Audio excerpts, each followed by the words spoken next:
Welcome to Readers of the Lost Art, with your presenter, Dr. Paul Anthony Taylor, a recovering academic.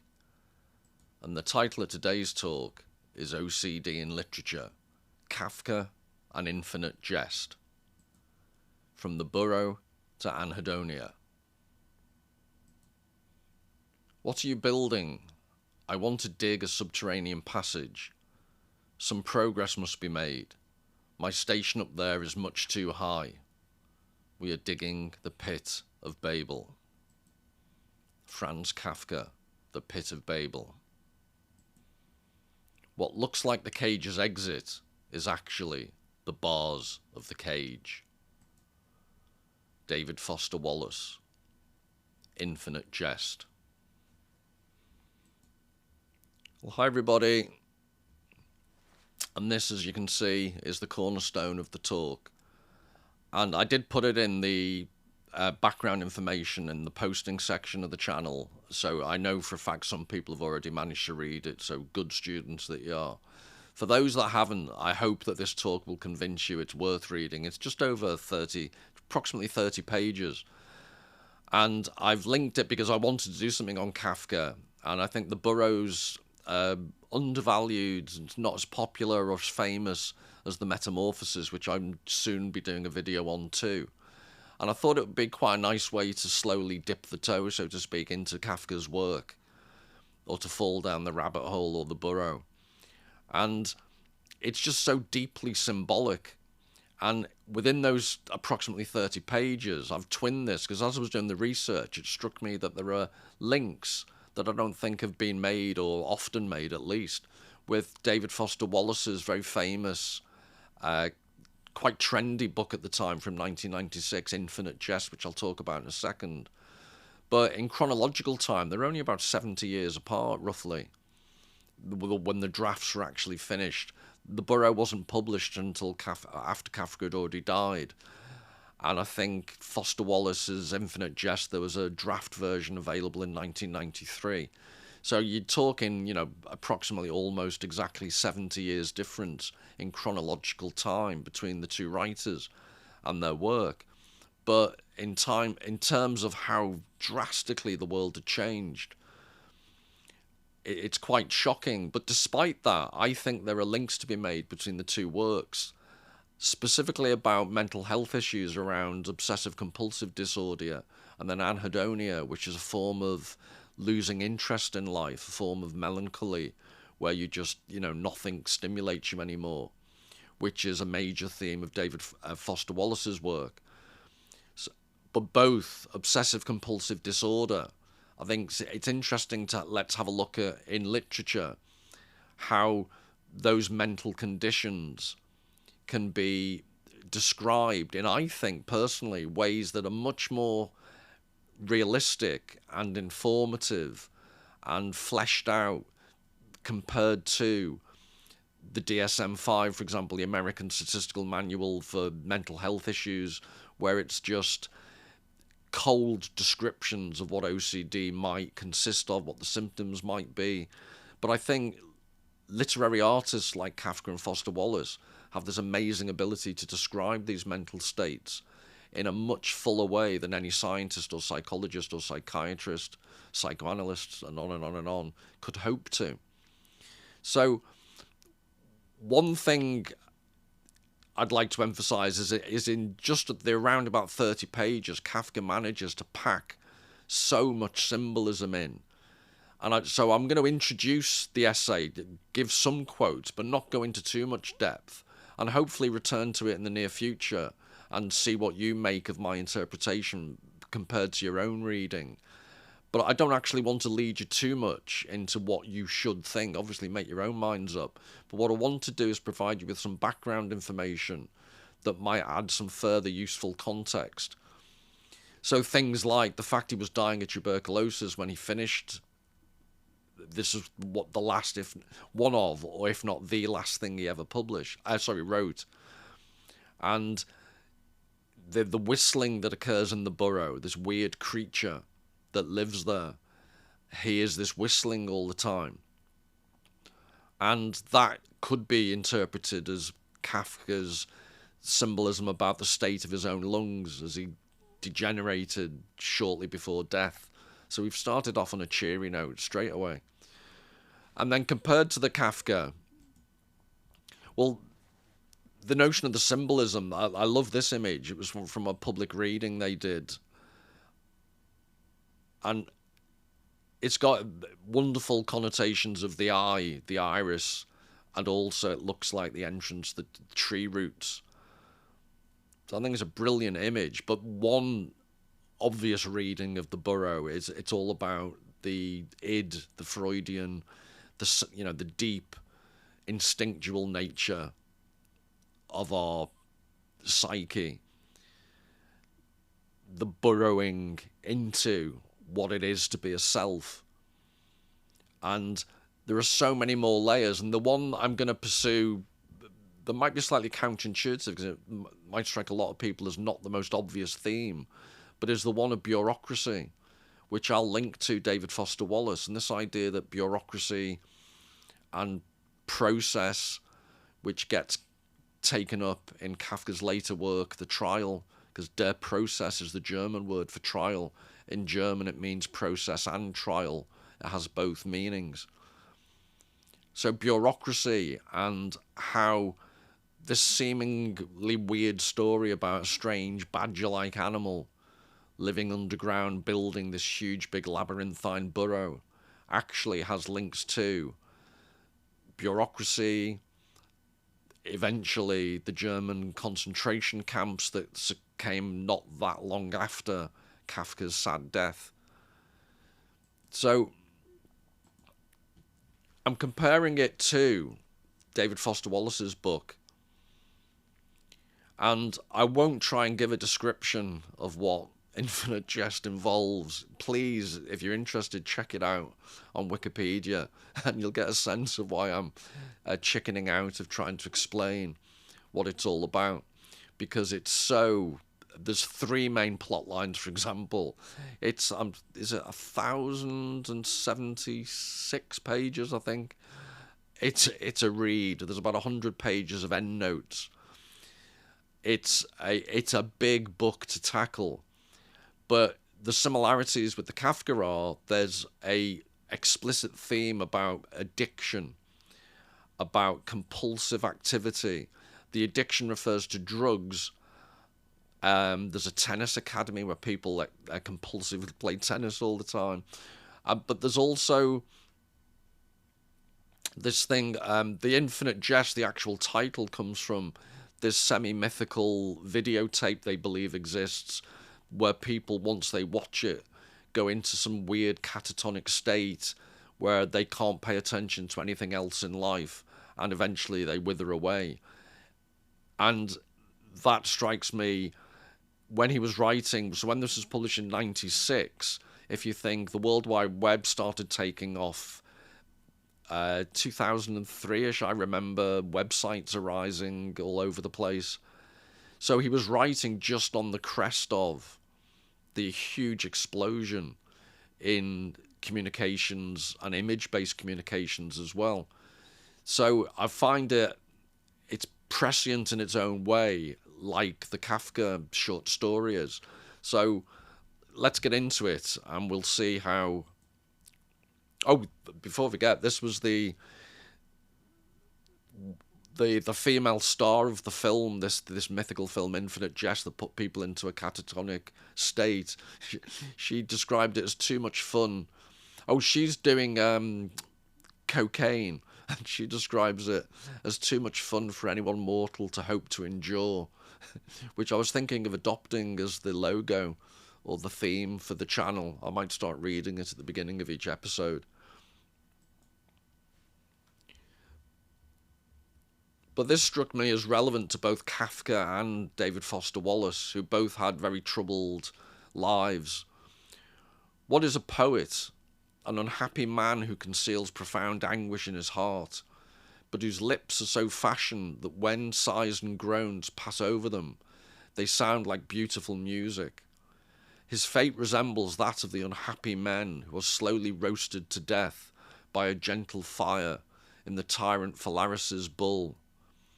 Their shrieks could not reach his ear to terrify him.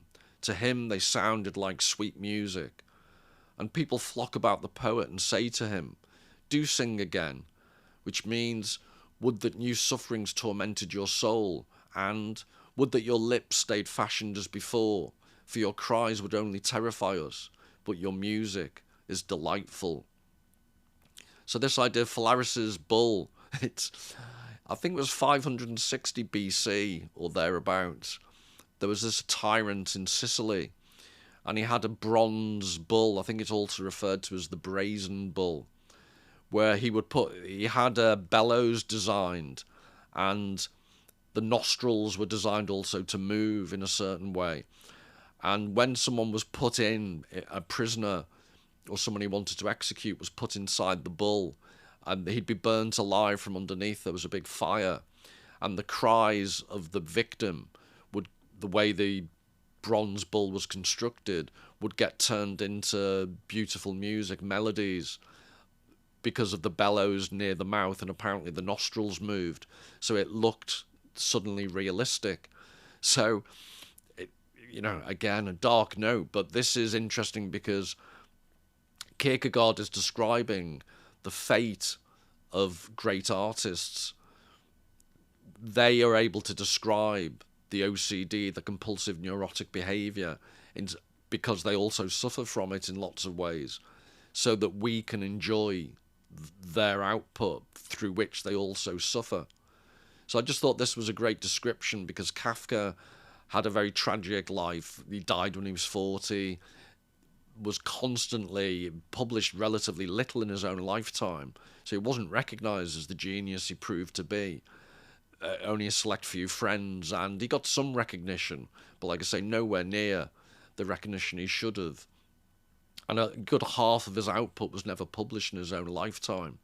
And he had this neurosis, so he had a girlfriend, Felice Bauer, I think it was, and he wrote endless letters to her. I think he was engaged twice. He called it off and it went back on, or she called it off.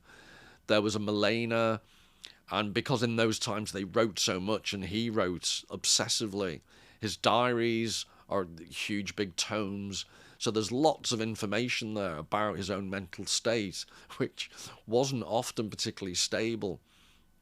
And when I laugh, I'm not trying to be cruel. Some of his letters are laugh out loud funny. His indecision, his inability to take control of his own life, and he had a good sense of humour about himself.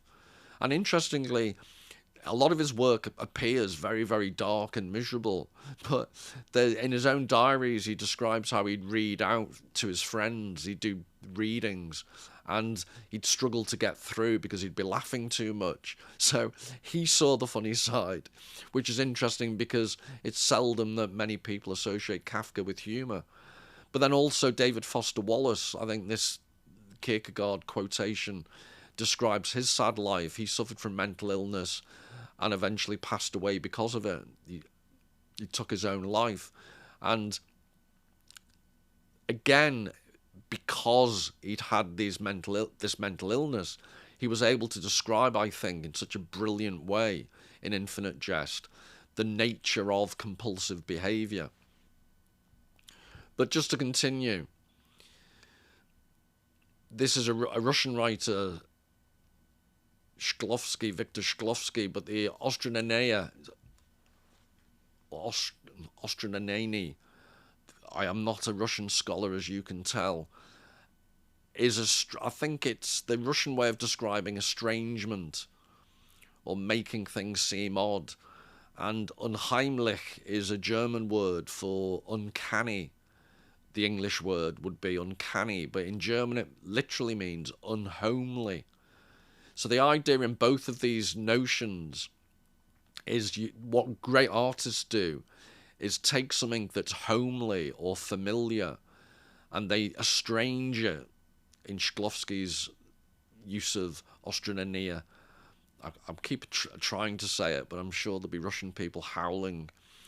But unheimlich, likewise, unhomely, taking something familiar and making it seem unusual.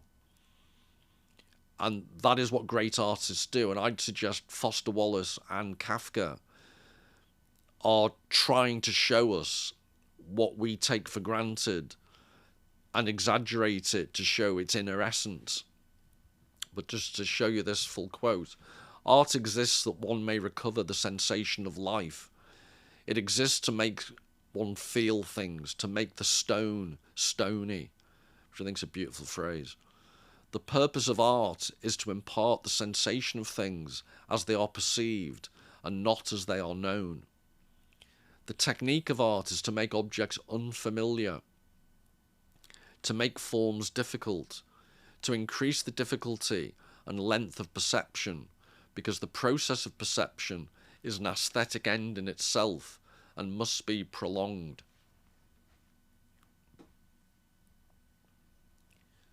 And this idea, the process of perception is an aesthetic end in itself and must be prolonged. Well, Foster Wallace definitely believed that, because 1,076 pages, whatever it was, he definitely prolonged his aesthetic representation. But this idea to make the stone stony. And I wouldn't say that I'm a Kafka nerd, but I am. There's a book called I think it's called The Office Writings, which you're going to laugh at me now. But they actually found he worked in a bureaucratic office for workers' accident insurance, which I'll mention later. And he wrote a series of reports. He worked there 15 years. So they've collected some of them and some annotated notes to compare the technical reports he wrote about accidents amongst workers. But they link it to some of his work. So, for example, plot spoiler, but at the end of the trial, the main character is taken away to a quarry where he's basically stabbed as an execution method.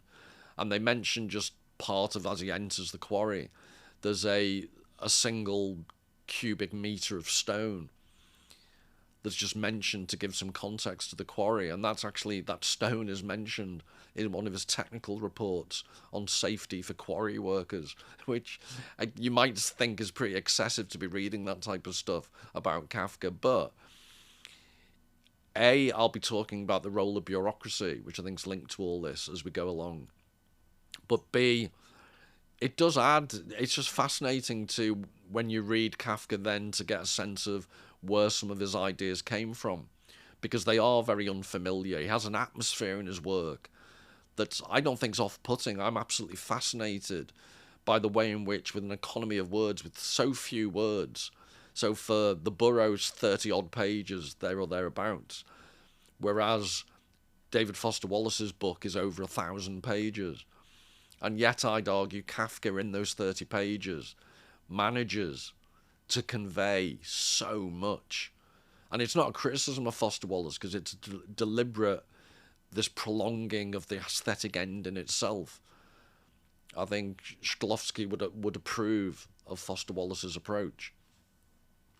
But just to develop further this idea of what great artists do, by giving an example of a third, a visual artist this time, and the way in which their mental health suffered for their art.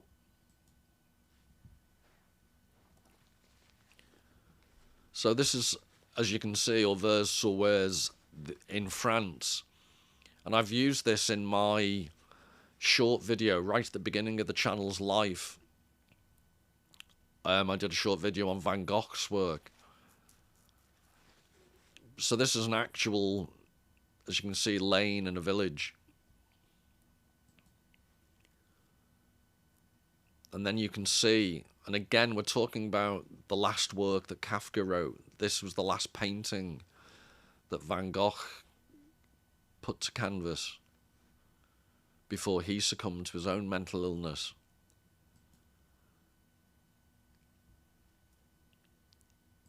So I just think it's interesting, the way we're talking about Kafka's Burrow, but the way Van Gogh burrowed down into reality, he saw it in such compulsive detail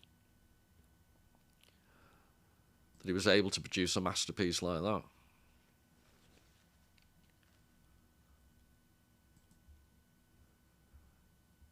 So to develop this idea, I'm going to argue that both the Burrow, the short story by Kafka, and David Foster Wallace's epic long novel, Infinite Jest, they have relevance to OCD.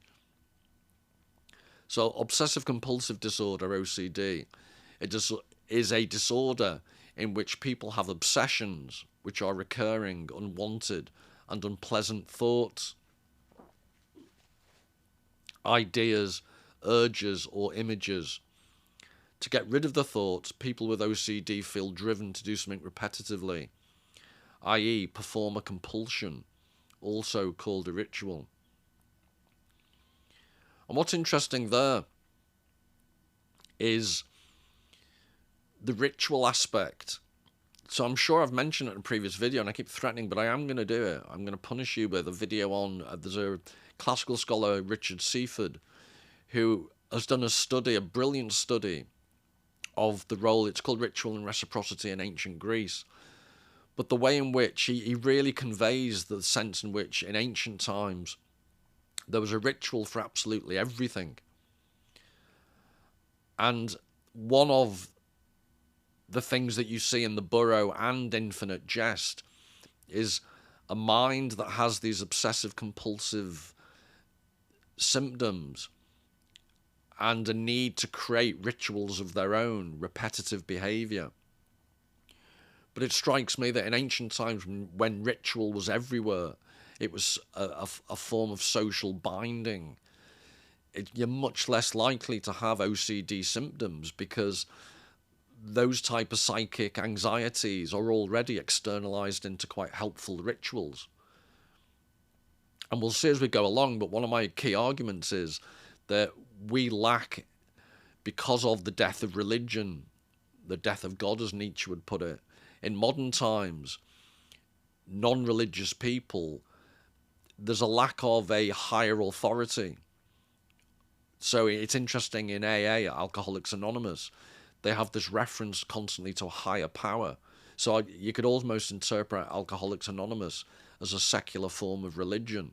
But the role in which you need a higher type of authority, of whatever form it takes, to help avoid obsessive compulsive behavior. And I don't think it's a coincidence in our society. There's been a loss of transcendent meaning, a higher authority of any type. And in that absence, people exhibit increasingly lots of mental illness, and in particular OCD. So it's going to be interesting as we go along how convinced you are as to my argument that I think what art can provide, if you're not religious, art can go at least some way to providing a sense of a higher authority. Or the counter-argument would be, could it? People like Foster Wallace and Kafka, despite being such brilliant artists, and I've just shown you Van Gogh, it wasn't enough to help them. Or arguably with Kafka it was. It was a great, he made the sacrifice for the art quite consciously. And in Foster Wallace's case, you could argue, without his ability to write, how much more painful would his mental health have been for him. Likewise with Van Gogh. It's an interesting chicken and egg question as to the artistic creativity. Is it a boon or a curse?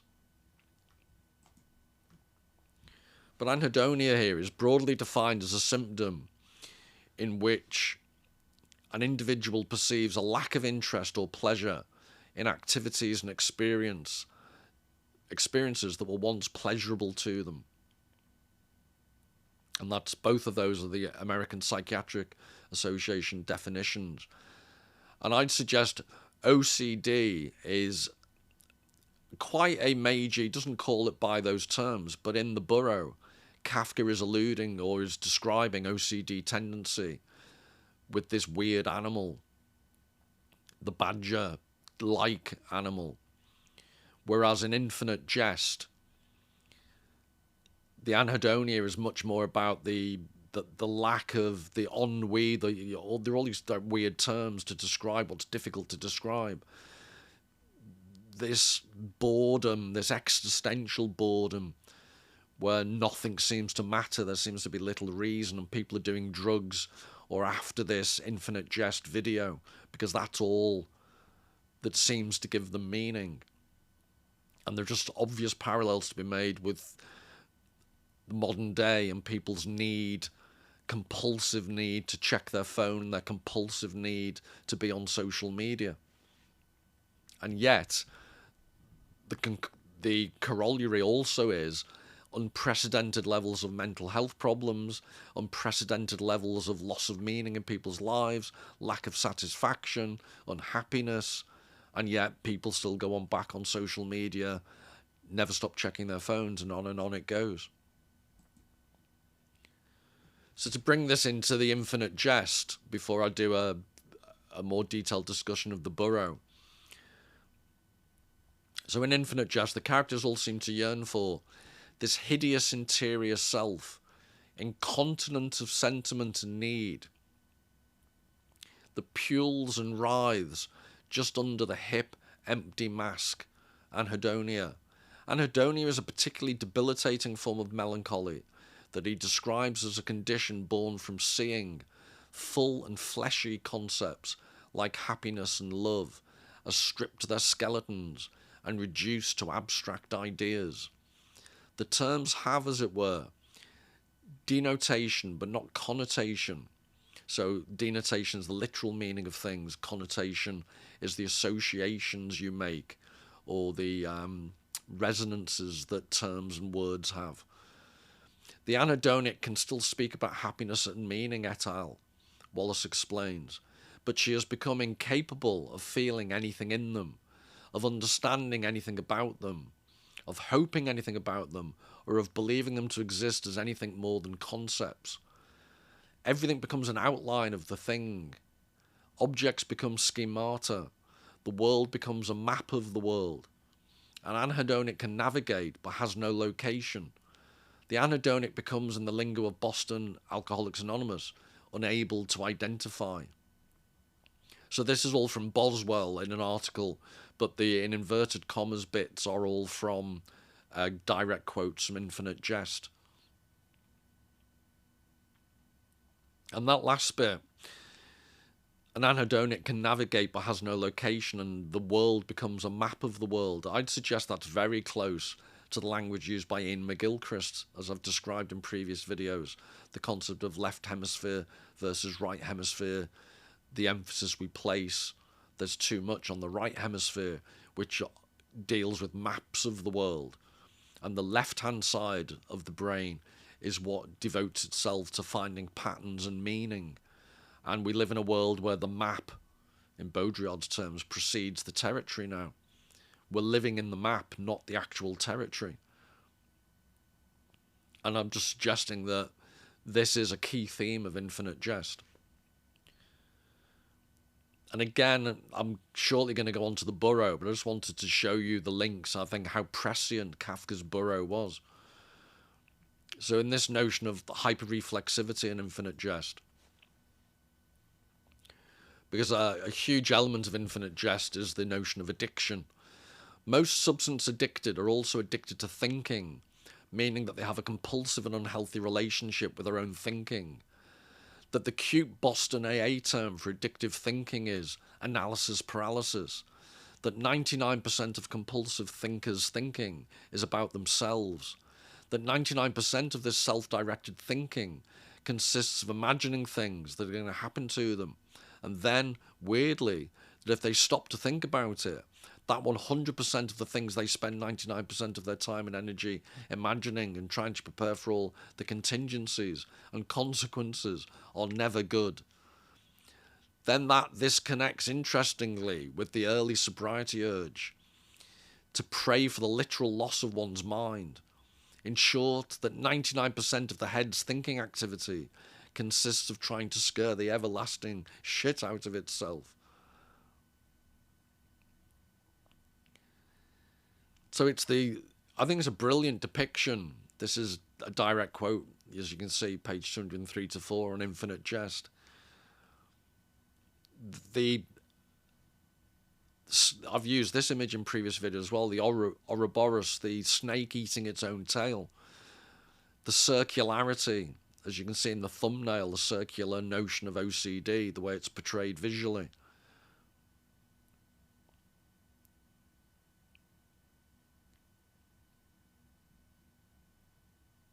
It's unproductive, it's disturbing, and there's that just great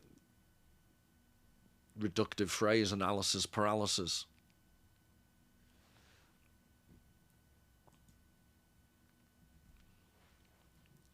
And this is also a direct quote initially. This disease quote here is from Infinite Jest. Gately, one of the characters, makes this comment. Yet the disease that makes its command headquarters in the head, that's Gately's phrase, is not just addiction to substances, but also hyper self-consciousness in general. The narrator tells us that veteran Boston Alcoholics Anonymous will often divide and hyphenate the word disease so that it becomes dis-ease. This dis-ease is best understood as despair, a concept central to Soren Kierkegaard's psychological phenomenology, particularly as outlined in The Sickness Unto Death, where he identifies one form of despair as that of not wanting to be oneself, or on an even lower level, not wanting in despair to be a self, or lowest of all, wanting a new self.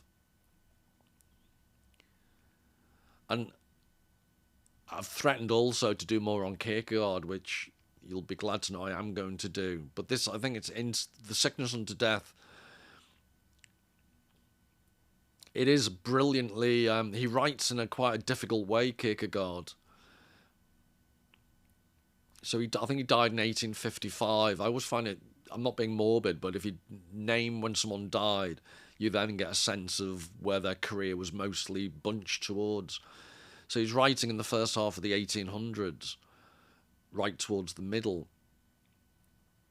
But this, in amongst the difficult writing, there's absolute beautiful gems. So not wanting to be oneself, that's at one level of despair, or an even lower level, not wanting in despair to be a self. You lose your sense of a self. Or lowest of all, wanting a new self.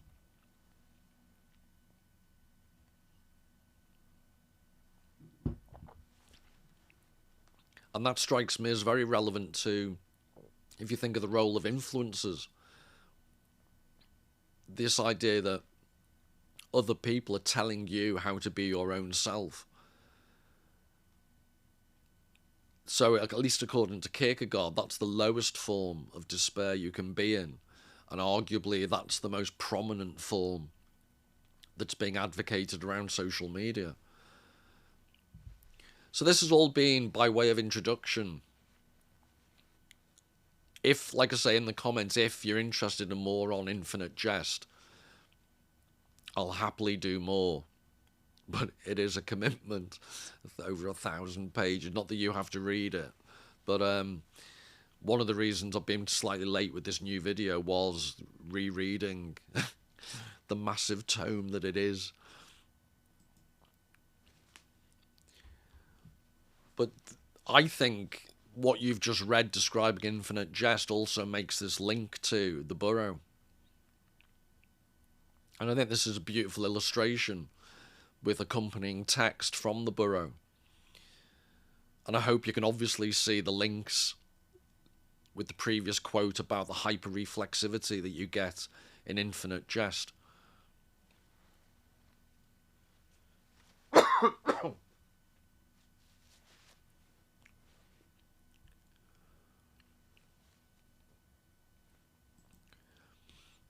And then,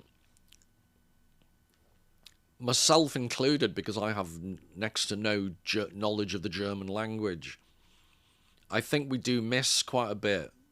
Anyone who's not got any knowledge, English speakers who have no knowledge of German. So the German title of this story, Der Bau, is equivocal, an ambiguity that does not exist in the English title, The Burrow. Whereas the word Bau can indeed refer to a hole or tunnel dug in the ground by a small animal for dwelling, and is indeed equivalent to the word burrow, it also has a broader meaning of construction or building.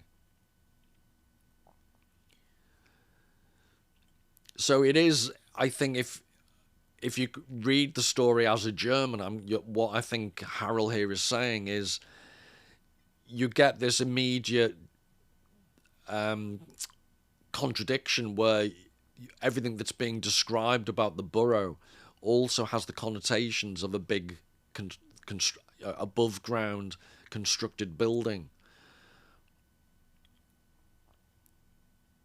Was I think English readers get a sense of that because it's such a big Burrow. But it goes, I think, to the opening epigraph from Kafka at the very beginning of this video. The idea, the pit of Babel. It's a typical Kafka idea where he inverts the idea of building such a tall tower that it risked reaching the heavens. And he inverts that. It's going beneath ground. And I've always thought the implication is that it's digging deep into human nature. That's what the animal's trying to do. Dig deep into the earth, almost trying to find his own inner self. But other examples of Kafka's double meaning, I mentioned earlier on, der Prozess means trial and process. The Schloss, the idea, the castle also means a castle or palace, but it also means a lock. So there's just these, Kafka writes ambiguously anyway, but there's certain, his use of German, I think, enhances the ambiguity. And then just in reference to the Burrow, Scharren is digging, and Schrieben, or Schraben, tomato, let's call the whole thing off, is writing. And there are links you could make between the tunnelling of the animal and Kafka as a writer.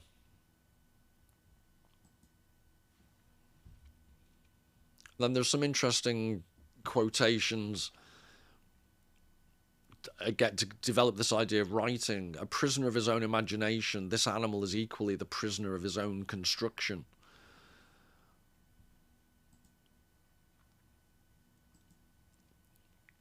Similarly, but as a perfectionist who, like all his kind, is a prisoner of his own perfectionism, he turns the Burrow into his tomb.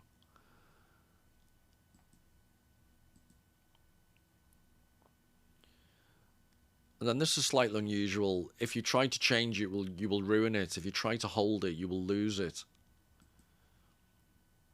Lao Tzu, Tao Te Ching, which is my bad attempt, but I believe that's roughly how you pronounce it. And interestingly, Kafka had Lao Tzu's work, and he was influenced by Taoism.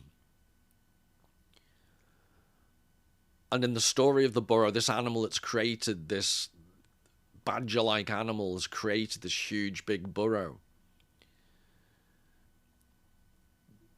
But it gives him no satisfaction. And again, you can see the parallels with Kafka. He created these wonderful works of literature, but he also spent his life in constant anxiety. But if you try to change it, the animal is constantly trying to change the burrow. You will ruin it. If you try to hold it, you will lose it. And that's what the animal does, tries to hang on too much. But the earlier quotes, the whole idea of, I think it's an aspect of OCD, it's the perfectionism, not knowing when to let go.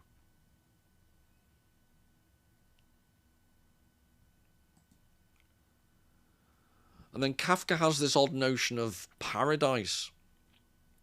So in the early part of the story of the Burrow, the animal is ecstatically happy. He just wallows around like me in a library. And he is in some type of paradise. And in another video, I can develop the idea of he was deeply immersed in biblical scripture and stuff. He knew his references, and the idea of paradise, he had a very interesting notion that would take me longer to explain.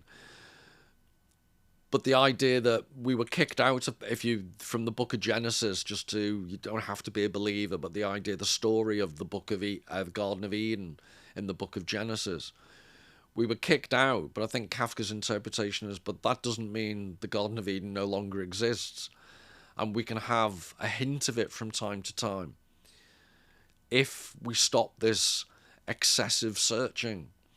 And paradoxically, sometimes we need to sit still to experience it.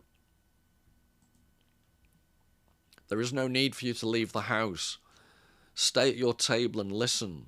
Don't even listen, just wait. Don't even wait, be completely quiet and alone. The world will offer itself to you to be unmasked. It can't be otherwise. In raptures, it will writhe before you. Not only might we remain in paradise permanently, but we may in fact be there permanently, no matter whether we know it here or not. So we did have some Taoist-like notions, and also linked with the Old Testament from a Christian point of view, that it's the inability to appreciate what we've got and live in the moment is what stops us gaining some sense of paradise. It's a bit too personal, because I'm becoming increasingly, as I get older, a misanthrope. There is no need for you to leave the house. Well, I do as seldom as possible. And just to give a true story, actually, but completely tangentially, this idea that you don't need to search to find things. I used to live in Manchester, and I'd walk in the south of Manchester by the River Mersey with my dog every single day for years on end. And just one day, in retrospect, I worked out they were filming a scene from the film. I think it was called Searching for Eric, but it involved at the time, massive he'd not long retired football star Eric Cantona, and they just happened to be filming in this part of Manchester, which was a relatively isolated riverbank. And I walked past him with my dog, and I didn't want to disturb him. He was crouched. He was obviously thinking about the next scene or something. And the camera was way over on the other side, so it was a long distance shot. And I just smiled and said bonjour, which is about the limits of my French.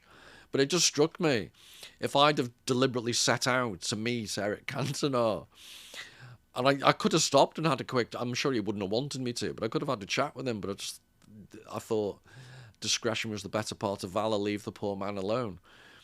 But my point would be, all I did was do the same thing every day and not deviate. And one of the world's most famous footballers, I could have had a chat with him by doing absolutely nothing.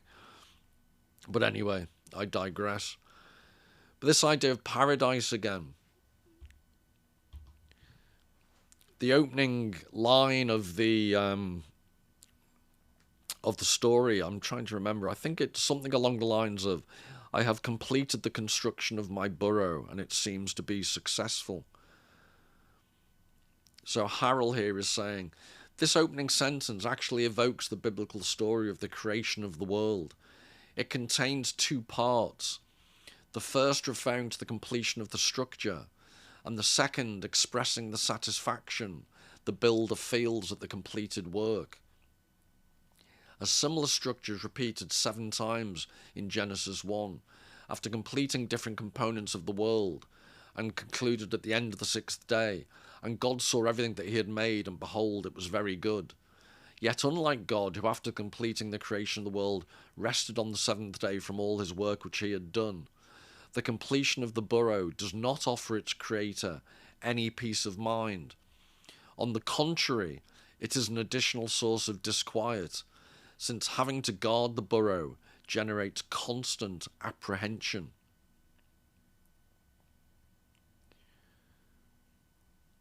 So I just think it's deceptively, and this is Kafka, it's deceptively simple, but yet it's ominous. The opening line, I have completed the construction of my burrow, and it seems to be successful. All the power of the word seems.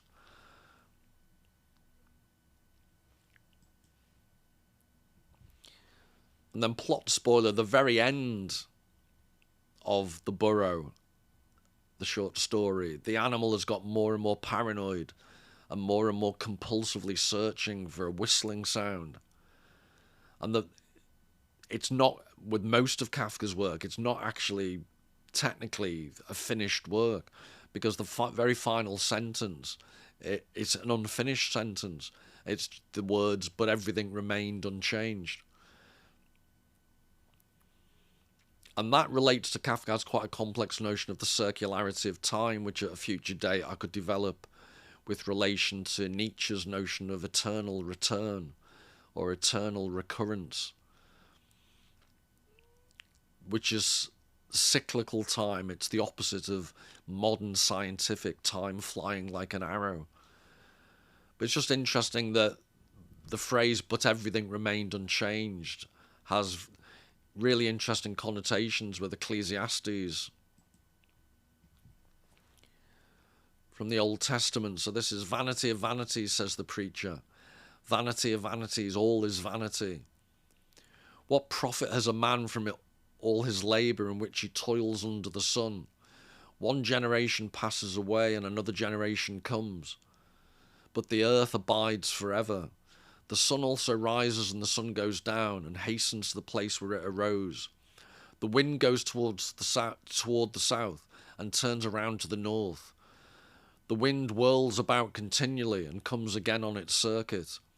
All the rivers run into the sea, yet the sea is not full. To the place from which all the rivers come, there they return again. All things are full of labour. Man cannot express it. The eye is not satisfied with seeing, nor the ear filled with hearing. That which has been is what will be. That which is done is what will be done. And there is nothing new under the sun." So this circularity, like I say, it's the concept of the eternal return. I don't want to start talking about it now, or this video will go on forever. But this notion of the circularity of time, living in the moment, which I think is linked to Kafka's notion of paradise, and contrast that with the eternal now of social media. You're living in the instant, but the Instagram, you're living in the TikTok time. The repetition not of a fully experienced lived moment, but the pre-digested banalities of everything that comes with social media and influencers. But an artistic representation of, I just think, the way that previous quote from Ecclesiastes, "the wind whirls about continually and comes again on its circuit," just made me think of this Russian artist's depiction of the Burrow.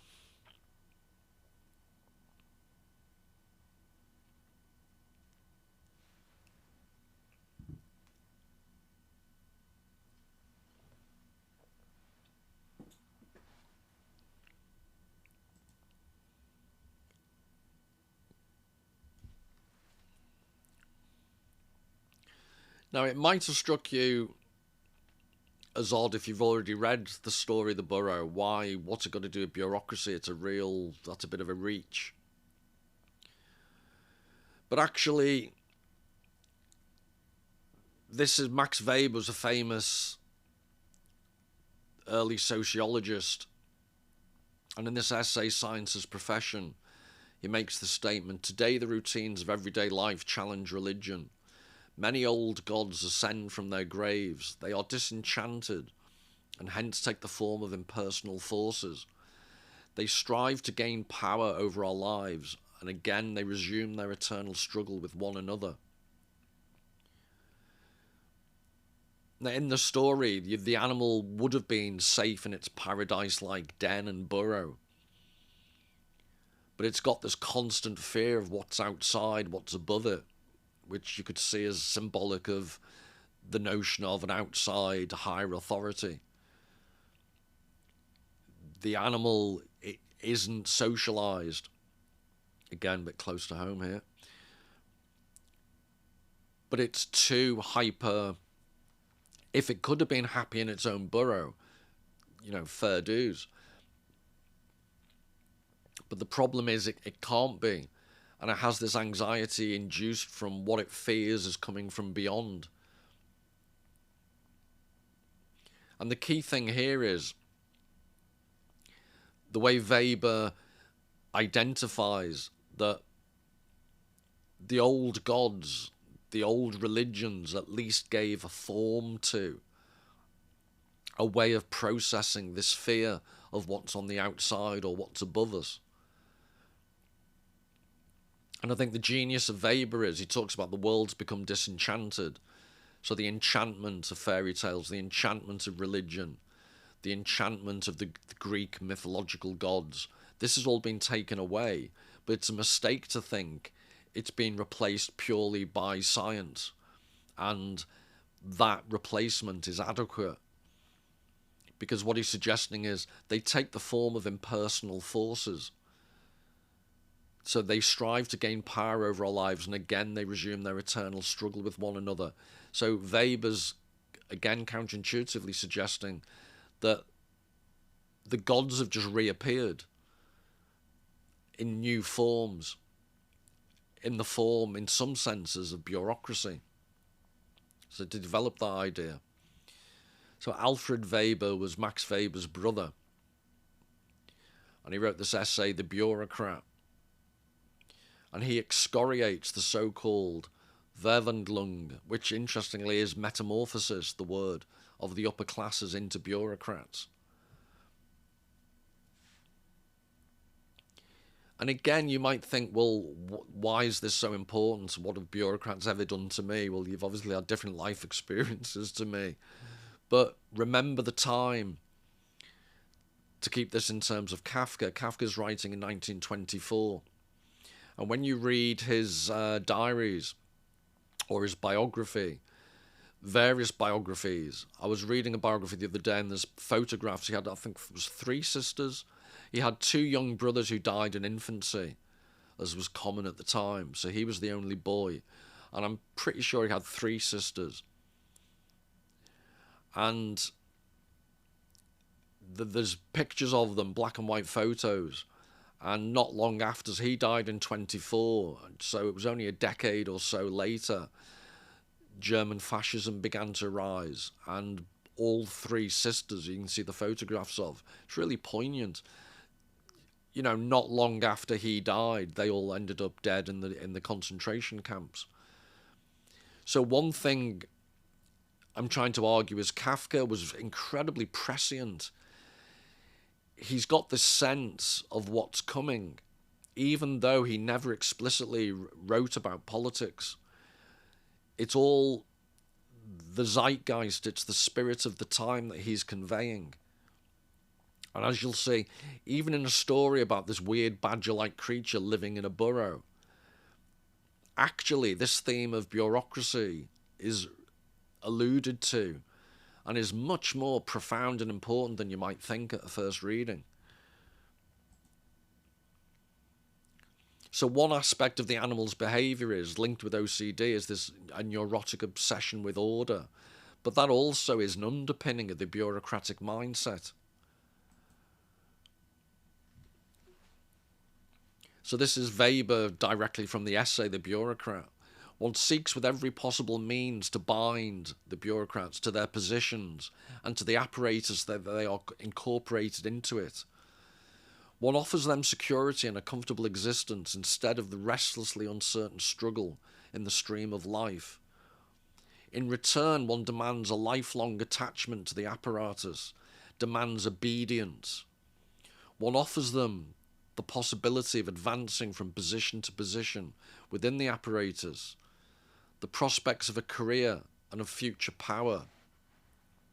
As compensation, one demands the strength, I think I should say the strength of all their labour. One offers them prestige and social status. Nice titles for the state and the community return. Not only is the strength of their labour demanded, but also their souls.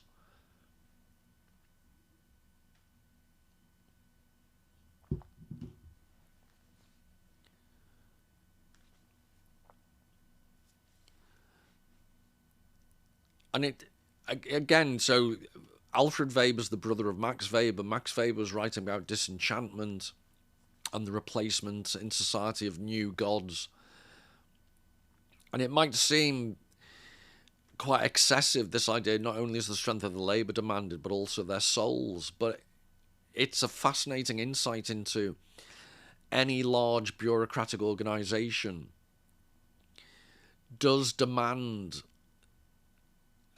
incredible, disproportionate, in my view, amounts of loyalty. So in the case of the UK, there have been by far the biggest employer is our National Health Service, which takes the form of a huge bureaucratic structure. And whistleblowers, medics who've tried to point out terrible failures of care, have had their careers ruined rather than management say, thank you very much for bringing our attention to practices that are leading to unnecessary deaths. They've been pursued and hounded by managers, bureaucrats, having their whole careers ruined. And that's the type of mentality, this tribal bureaucratic mentality, that in this particular setting, Alfred Weber's essay, The Bureaucrat, may not seem that bad until you actually begin to link it with the rise of fascism.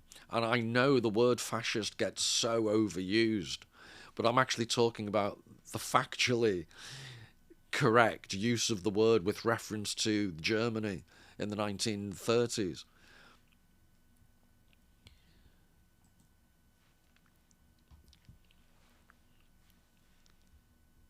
So this was, he didn't send a letter to Felice, his girlfriend. So this is from a diary entry and this is to give an example of Kafka's neurosis. So he's writing to himself, thank your bureaucrats' burdens of weakness, stinginess, indecisiveness, the art of calculation, precaution, etc., that you did not send off the card to F, in other words, Felice. Do not attempt to explain it. Of course you can explain the past, since you are afraid to embark on the future without first explaining it. The feeling of responsibility, which as such is quite praiseworthy, is, in the end, bureaucratic mind, childishness, a will broken by your father. To change this for the better by working on it, that you can do right now. In other words, stop sparing yourself. Because sparing yourself is impossible. This apparent sparing of yourself has almost ruined you. It's not only sparing yourself as concerns Felice, marriage, children, responsibility, and so on. It is also sparing yourself as concerns the office where you mope around, the horrible apartment from where you do not stir.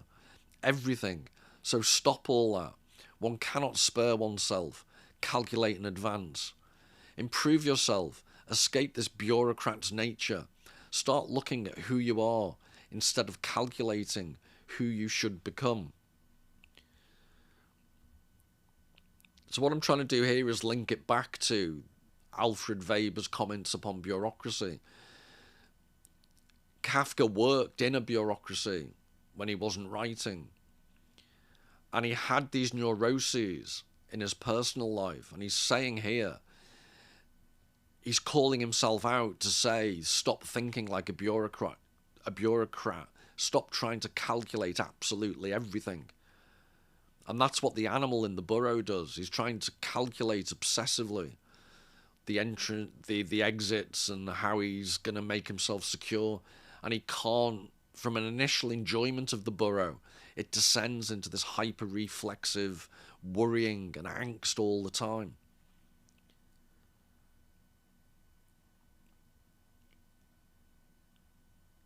So Kafka himself had this bureaucratic mindset, and if it only just remained at the level of everyone's a bit neurotic, so everybody likes bureaucracy because it allows you to contain and give at least the pretense of everything being controlled and everything being contained within a system.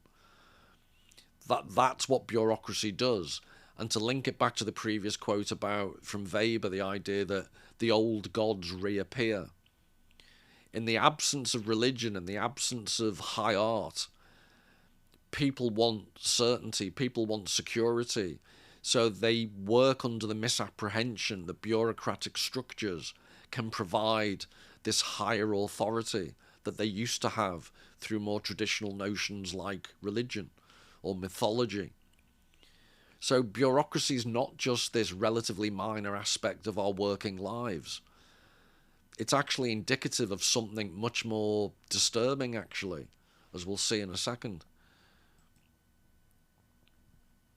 So Beamtengeist is a neurotic, it's a German phrase, it's a neurotic obsession with security, a predisposition to protect oneself by making calculations rather than acting. And that's what the beast does in the Burrow. Constant calculations. Calculating who you should become. In Berechnungskunst, that was a mouthful, 55 points in Scrabble, art of calculation, the capacity to act, which belongs to the present, is perpetually delayed by anticipation of future circumstances. Bureaucratic mind thus entails an extreme sense of provisionality, or in other words, it's temporary, everything's temporary, or Wohldungfähigkeit, a sense that the present is merely a function of an ambiguous future, both secure and threatening.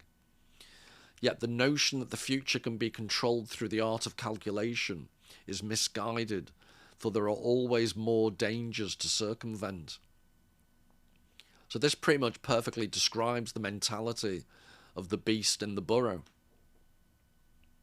And apologies for any German speakers. I've just butchered your language, the language of Goethe.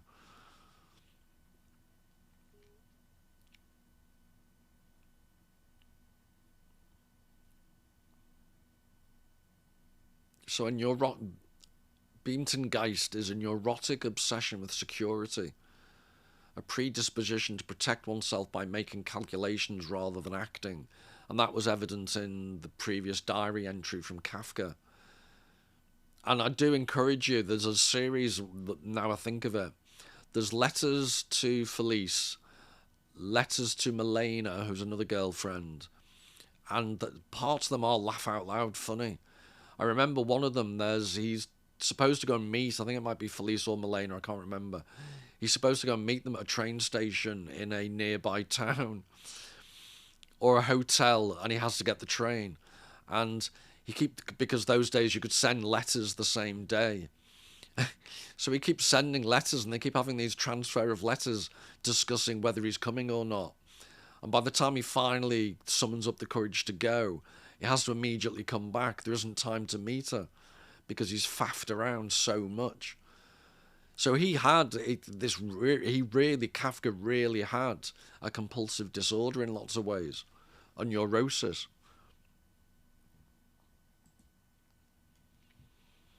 And don't you just love German? I talked about, a large point score in Scrabble. But this is where he worked. I'm not even going to try to say it, but the Workers' Accident Insurance Institute. So let's all just put it in one word, typical German efficiency. But Heinemann makes this point about Beamtengeist. It's a term fraught with ambivalence. On the one hand, it designates a state of mind that Freud would have called obsessional neurosis, which is what I think Kafka had.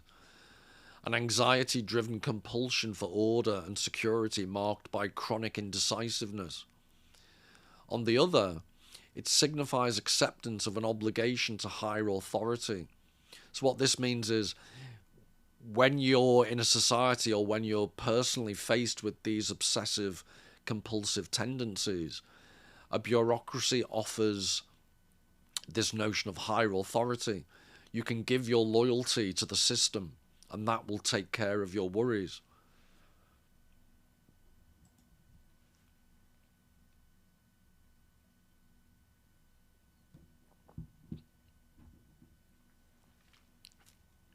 So you could link this to the creature's notion. Despite the fact the creature feels threatened by the outside, paradoxically, it has a sense of a higher authority it will sacrifice itself to. So the creature, this is a direct quote from the Burrow. There's a rejection of this quote, uncertain struggle in the stream of life. So this badger-like creature doesn't want to engage in the uncertain struggle in the stream of life. So this is what he says, that this is the creature hyper-reflecting. Also, I am not meant for or delivered up to a free life, but rather I know that my time is circumscribed, that to a certain extent, when I want to and when I tire of the life here, someone will call me to him, someone whose invitation I will not be able to withstand. Now again, it's a only approximately 30-page short story about a weird badger animal living in a burrow. And yet, you read that, which is the weird badger animal thinking to itself. And then when you know what happened in the 1930s in Germany, this is almost a brilliantly succinct description of the mentality of the German people. Someone will call me to him, someone whose invitation I will not be able to withstand. I just find it really eerie, the prescience of what Kafka was writing.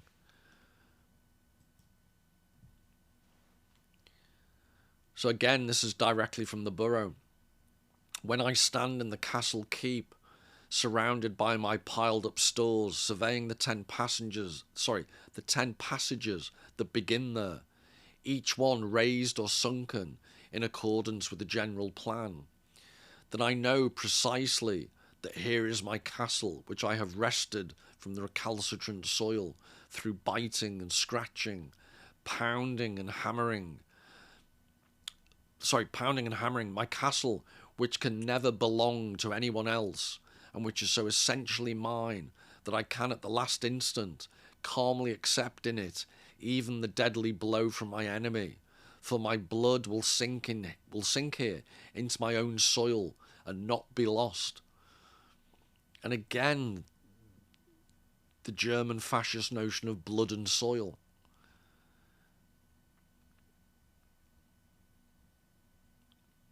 So this notion of sacrifice. Put my teeth back in, I keep mispronouncing words. But this sacrifice it's not put in the terms of for the fatherland, but it's got, to me, obvious connotations of the zeitgeist of the time.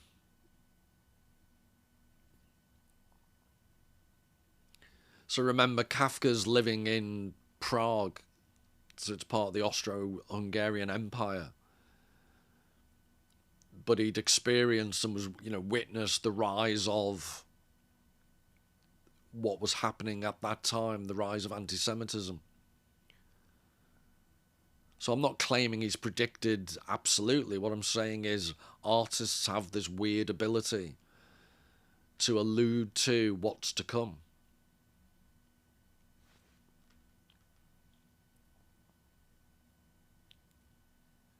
And all from, like I said, a very strangely, seemingly innocuous short story about a creature living in a burrow.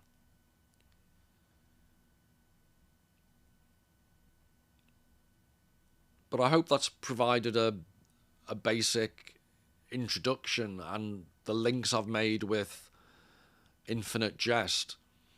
What I'm trying to show is from 1924 to 1996, the way in which both those novelists are, or in this case short story writer, are able to encapsulate some of the wider social causes of individual behaviour and individual hyper-reflexivity, thinking too much, and where that comes from, and how it's been displaced into bureaucracies. And when I look at, hopefully, if there's enough enthusiasm in the comments, Infinite Jest, we return to this notion of a higher authority, and how in things like Alcoholics Anonymous, the notion of addicts it seems to be the most effective single way Alcoholics Anonymous has worked, is this giving yourself over to a higher authority. So that's in a good sense, it can help rescue addicts. But Kafka was writing about a time people gave themselves over to a much darker, higher authority. And on that note, I'll just finish with it's a drawing that actually uses words from the Burrow to represent the Burrow itself. I think it's quite an interesting piece of art to finish with. So like I say, in the comments, let me know if you want more on the Burrow and or Infinite Jest, and we can develop these ideas further. But till the next time, all the very best. Cheers.